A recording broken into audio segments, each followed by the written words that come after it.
안녕하십니까, 레필입니다. 6월 22일 HMM 보도록 하겠습니다.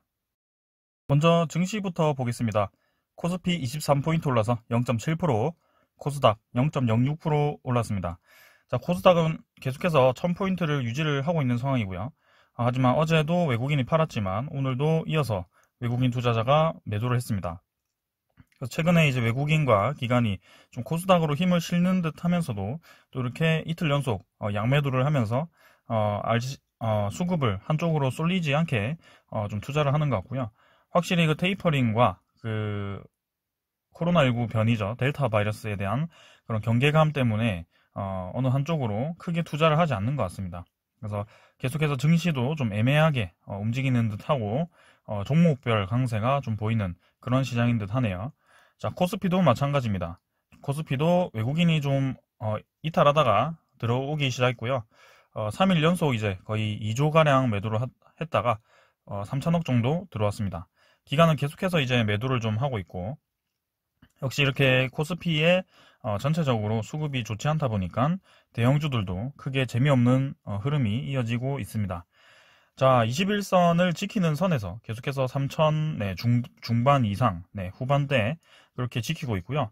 코스피가 지금 확실히 좀 치고 나갈 수 있는 그런 자리는 만들었는데 아직까지는 그런 수급과 거래량이 좀 부족한 것 같습니다. 그래서 삼성전자를 비롯한 그런 대형주들이 좀 치고 나가줘야지 코스피가 확실히 올라갈 것 같은데요. 지금은 종목별 강세가 진행되다 보니까 확실히 애매하게 진행이 되고 있습니다. 자, 그래서 코스피 일단은 자리를 안전하게 잘 지키고 있고요. 아직까지는 모멘텀이 살아있다라고 볼 수 있겠습니다.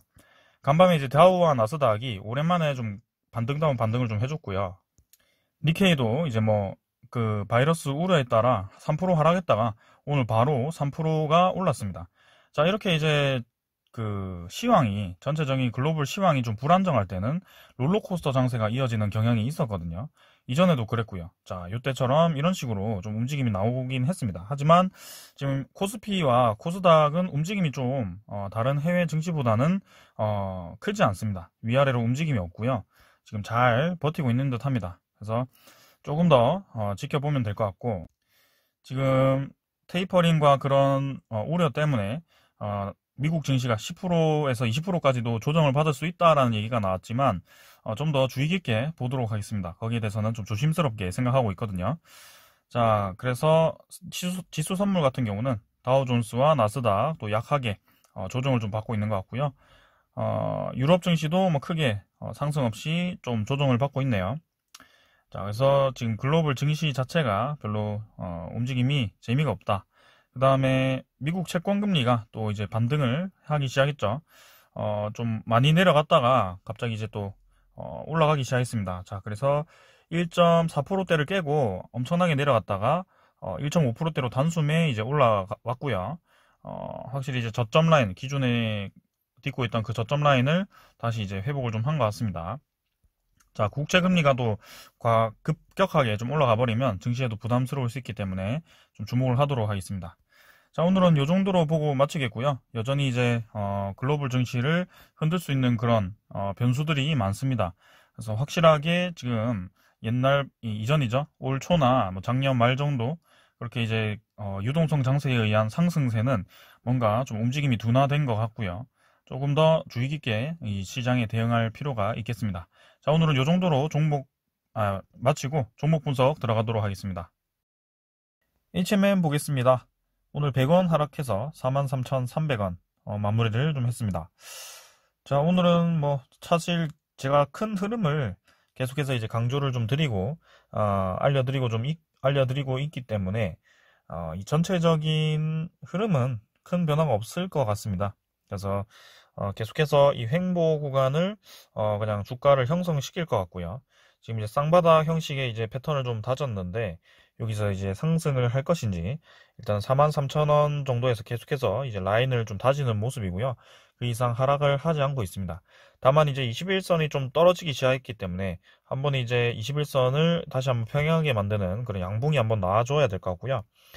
21선이 하락 추세로 전환되어서 만약에 주가가 21선을 넘지 못하고 추가로 더 하락을 하게 된다면 61선 근처에서 한번 받치는 과정이 나와야 될 것 같고, 좀 더 떨어진다면 이제 좀 위험할 수도 있는 구간이 될 수 있습니다. 그래서 웬만하면은 이 이제 양운 구름을 지지를 하면서 좀 위로 상승을 해야 될 것 같고요. 하지만 워낙 이제 거래량이 죽은 채로 지금 진행이 되고 있기 때문에 큰 의미는 없습니다. 그래서 오늘도 뭐 간단하게 보고 그냥 HMM 넘어가도록 하겠습니다. 자, 주봉도 지금 이제 4주째 좀 조정을 받고 있고요. 아무래도 12 물량 전환 사채에 대한 그런 부담감 때문에 어느 정도 주가가 멈춰 있는 듯 합니다. 그래서 그 산업은행이 아무래도 매각 쪽으로 무게를 많이 잡고 있기 때문에 그 매각 이슈에 대한 어느 소식이라고 할까요? 그런 소식이나 아니면 이 본격적인 그 매각 진행이 좀 되어야지 주가의 반응이 좀 있을 것 같고요. 지금은 SCFI가 계속해서 증가하고 있고 배가 이제 선박이 실제로 계속 투입이 되고 있습니다만 실적 증가가 더 예상이 되지만 주가는 좀 멈춰 있는 모습입니다. 그래서 그간 좀 올라왔던 게 있었기 때문에 어느 정도 이런 구간을 좀 만들어 가는 것 같고요. 자, 이때는 조금 오래 횡보하지 않고 그대로 다시 올랐기 때문에 지금은 좀 더 이제 이런 구간과 같은 횡보 구간을 만드는 것 같고요.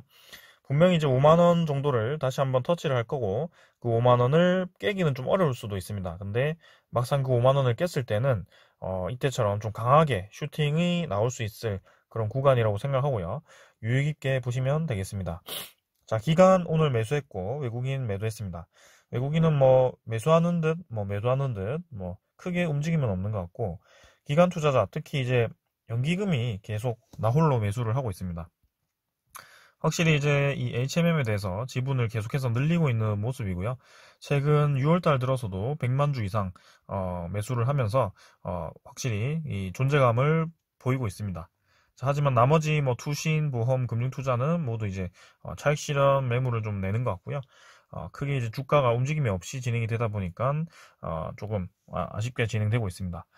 자, 사실 조금 조심해야 될 게 헤드앤숄더 형태이기 때문에 이 최근에 이 일주일 정도의 뒤가 흐름이 어떻게 될지 사실 이제 21선 위로 다시 한번 조금 삐져나오면서 주가를 형성을 시켜줘야 좀 안전한 흐름이 나올 것 같은데요.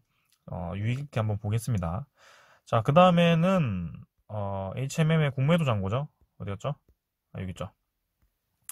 공매도 잔고 한번 보면 조금 줄었습니다. 근데 여전히 많은 공매도 잔고가 있고요. 890만 주, 뭐 900만 주 거의 유지를 하고 있습니다. 하지만 피크 한번 찍고 또 이제 하락으로 자리를 잡았고 그래도 여전히 많은 공매도 거래가 진행이 되면서 잔고가 막 대폭 감소하지 않는다. 그래서 HMM이 좀 주가가 급등을 하기 위해서는 이 공매도 잔고부터 먼저 반응이 좀 있을 것 같고요. 그때는 지금 900만 주 정도면 지금 가격에서 거의 4천억 정도가 잔고이기 때문에 상당히 부담스러운 그 물량입니다. 공매도 잔고가. 그 다음에 대차 잔고도 지금 고점을 계속 유지를 하고 있기 때문에 어느 정도 이제 12 물량에 대한 그 향방이 빨리 정해져야 될 것 같고요.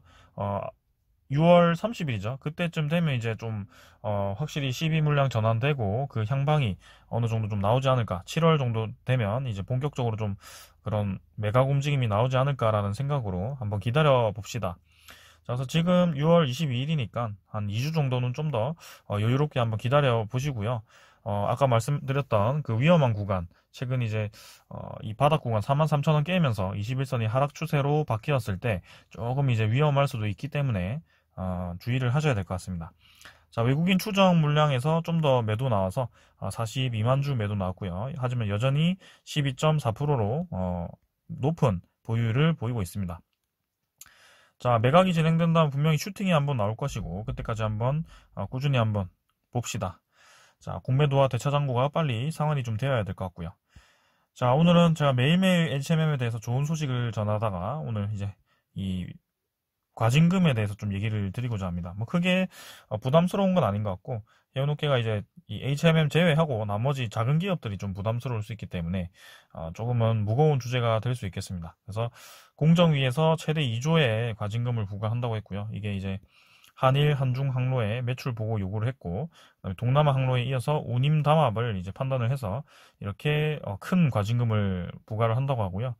업계가 이제 이렇게 줄도선 위기에 있어서 총력 대응 방침을 하고 있다는데 조금 이제 지금 시기가 시기인 만큼 해운업계가 이제 살아났는데 이렇게 무거운 과징금을 때려버리면 조금 이제 부담스러울 수 있기 때문에 어느 정도 조금 조정이 있어야 되지 않겠나라는 생각을 합니다. 하지만 담합에 대해서는 조금 잘못된 것도 있기 때문에 뭐 조심스럽게 얘기를 드립니다. 자, 그래서 최대 2조 원의 이렇게 과징금을 받게 되면 아무래도 순이익에 대해서 이익분이 좀 깎이기 때문에 HMM도 그렇고요. 하지만 HMM이 뭐 과징금 좀 받는다고 해도 실제로 이제 한 분기 영업이익이 이제 1조죠. 1조인데 순이익이 지금 2조 8천억 정도라고 예상이 되기 때문에 상당히 큰 이익을 한 분기마다 내기 때문에 크게 부담되진 않을 거다. 자, 그래서 지금 이 하락에 대해서는 과징금이라기보다는 그냥 시비 물량에 대한 그 향방을 지금 매각에 대한 향방을 보면서 관망을 하고 있는 것으로 보입니다. 그래서 그 와중에 연기금이 열심히 매수를 하고 있기 때문에 한번 계속 그냥 관망을 하시고 여러분들도 지켜보시면 될 것 같고, 저도 이 HMM에 대해서 좋은 기억만 있기 때문에 추가로 또 좋은 기억을 만들기 위해서 계속 기회를 엿보고 있습니다.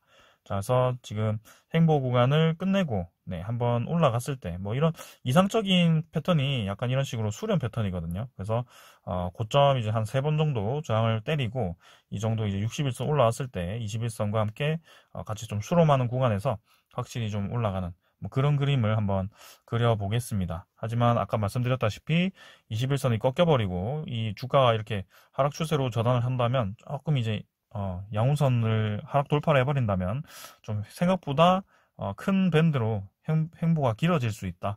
뭐 그렇게 말씀을 드리겠습니다. 자, 그래서 향후 2주 정도를 좀 더 지켜보시면 될 것 같고, 제가 이제 매일 리뷰를 하면서 방향에 대해서 한번 잡아보도록 하겠습니다. 자, 오늘은 여기까지 하고 마무리하겠습니다. 감사합니다.